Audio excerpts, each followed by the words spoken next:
Hello, you are watching the Andres Agenda. My name is Andres. Thank you so much for watching. Okay,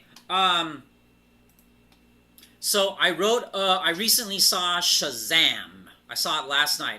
So I wrote a review, and I would just like to read the review to you. Okay, so here we go. My review for Shazam. Okay, it's a kid's movie. Don't watch it. Yeah, that's basically it. Don't watch it. It's not good. It's a kid's movie that's inappropriate for kids. Spoiler alert, I'm gonna spoil the whole movie, so don't watch it.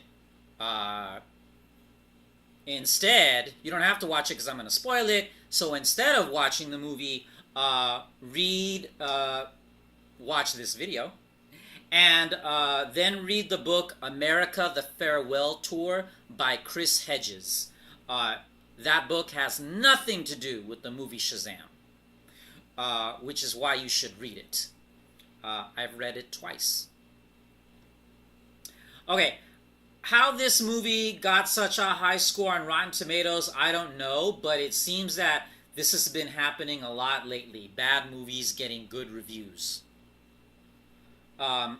Okay, so first a little trivia. Shazam was actually called Captain Marvel when he was created in comics way back in the 1930s, soon after Superman was created. So first Superman was created, then the Shazam Captain Marvel was created. Later, much later, Marvel Comics created their own very different Captain Marvel. They've got their own movie now. The Shazam Captain Marvel could fly, was super fast, super strong, had a cape and a red suit. So the owners of Superman sued the owners of Captain Marvel, claiming he was a Superman knockoff, understandably. And to make a long story short, eventually DC ended up owning both Superman and Captain Marvel. That's why Shazam is now in the DCEU. Okay, so the first mistake in this movie was casting Jimmy Fallon as Shazam. Okay, ha ha ha, it's not Jimmy Fallon, but I kept getting distracted by how the actor looks like Jimmy Fallon. Now, in the beginning of the movie, when a kid enters the cave and asks the wizard, "Who are you?" the wizard should have said, "I'm the black guy who dies first." Yeah, in comics, the last wizard does die. In the comics, the last wizard does die. I knew that was going to happen, so when I saw that they cast a black guy to play him, I wasn't surprised.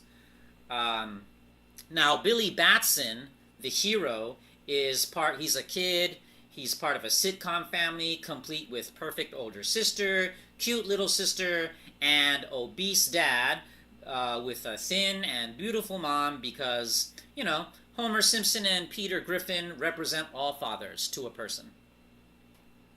The high school bullies commit vehicular assault, but that's no big deal, of course. Hit some kid with a car. What's the big deal? Billy turns into a superhero, but he's still the same immature kid. And this is an important difference because in some versions of the comics, Billy turns into the hero, and Billy and the hero are actually two different people trading places. So it's not like Clark Kent and Superman are the same person, just in different disguises in different outfits. No. In some of the comic book versions of the DC Captain Marvel and Billy Batson are two different people. But in the movie, they're the same person. While in super mode, Billy saves a bus full of people in a very clumsy way that should have resulted in more injuries. But like the vehicular assault, this movie seems to treat violence like it's no big deal. It's like the movie makers don't care or don't understand what violence is. There's also a scene in the Superman 1978 movie where the Man of Steel saves a bus, but he does it much better than Billy does in this movie. So is this a reference to that movie, or is it a lack of creativity? Are they trying to say that he's not as good as Superman? Well, then why not have Superman mentor him? That's a good idea for a movie. Um, this is actually a theme they touch on, but way too briefly. They touch on it instantly, just for an instant. Um, the villain is bald and injured in his youth and part of a big corporation. Sound familiar? Yeah, it was like Lex Luthor in the TV show Smallville. And his father is played by John Glover, who is also the head of the same corporation and who also played Lex Luthor's father, all just like in the TV show Smallville. So again, are they referencing Smallville, or is it just a lack of creativity?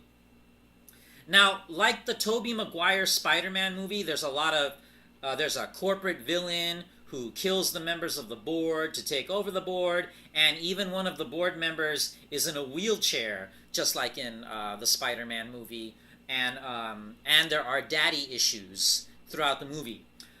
So again, references or lack of creativity?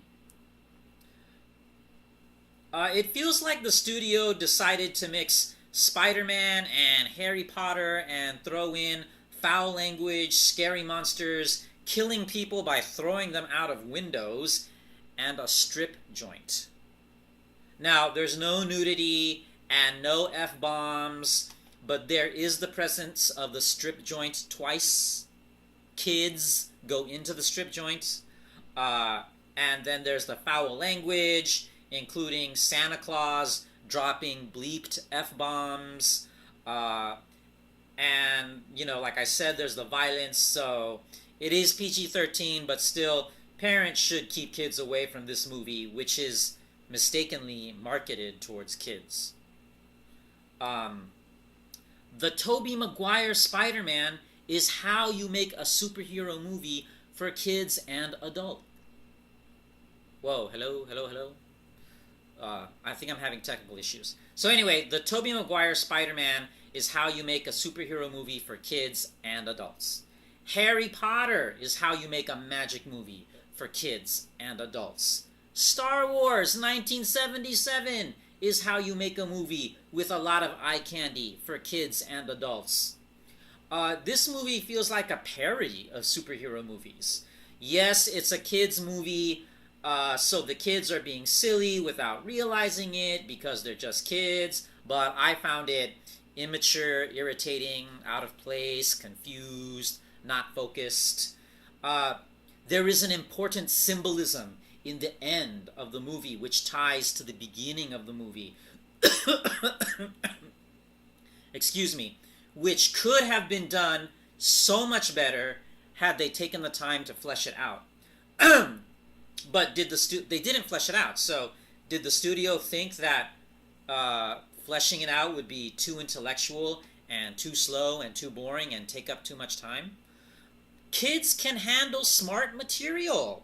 Maybe they don't understand it or maybe they can't verbalize it, but they can enjoy it. When we saw Star Wars in 1977, when we were as young as 5 years old or whatever, we didn't understand why we liked it, but we sure loved it. So in sum, don't watch Shazam. That's all for today's The Andres Agenda. What is on your agenda?